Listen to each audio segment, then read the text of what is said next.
देश की राजधानी दिल्ली में जहां पर ईडी बैठी हुई है, सीबीआई बैठी हुई है, इनकम टैक्स डिपार्टमेंट बैठा हुआ है, देश के प्रधानमंत्री बैठे हुए हैं, गृह मंत्री बैठे हुए हैं और सबसे बड़ी चीज चुनाव आयोग बैठा हुआ है।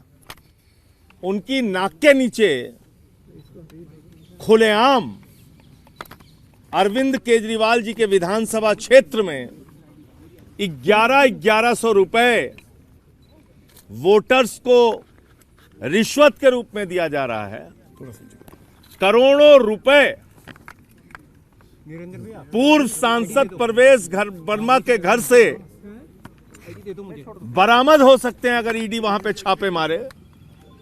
ये अवैध धन है। मुझे दे दो, छोड़ दो। और वो पैसा खुलेआम वोट खरीदने के लिए बांटा जा रहा है दिल्ली के अंदर। आप लोगों ने अपने कैमरे में उन महिलाओं के वीडियो और फोटो कैद किए हैं जिनको 1100 रुपए दिए गए। उसमें प्रधानमंत्री की फोटो लगी हुई है, कार्ड लगा हुआ है, कार्ड है और सीना ठोक के प्रवेश वर्मा कह रहे हैं हम तो रुपया बांटेंगे। सिरसा, मनजिंदर सिंह सिरसा, उनके इलाके में भी वो रुपया बांट रहे हैं। वोटर्स को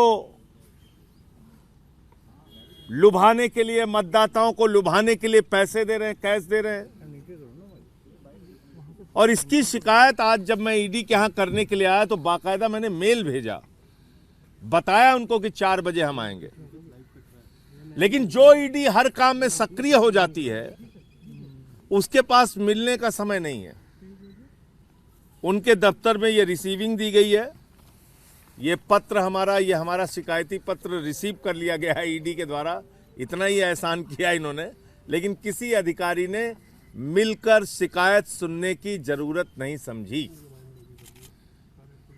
तो इसका मतलब क्या है?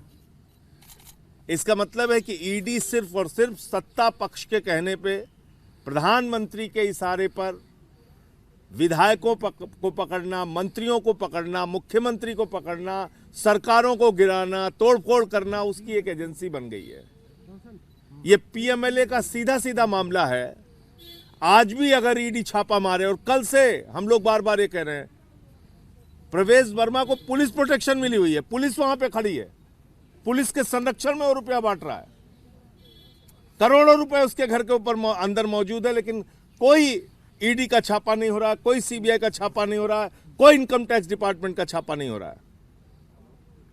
तो इसलिए आगे सीबीआई से और इनकम टैक्स डिपार्टमेंट से भी मिलकर इसकी शिकायत करेंगे, चुनाव आयोग से भी मिलकर इसकी शिकायत करेंगे। इस मामले में जहां जहां बीजेपी के लोग ये काम कर रहे हैं या करते हुए पाए जाएंगे, उनकी शिकायत करेंगे, उनके खिलाफ लड़ाई लड़ने का काम करेंगे।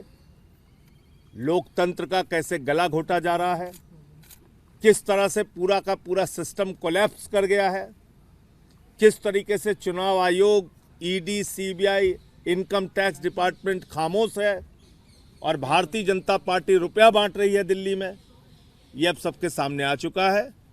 दिल्ली की जनता को केजरीवाल पे भरोसा है, उनकी योजना पे भरोसा है।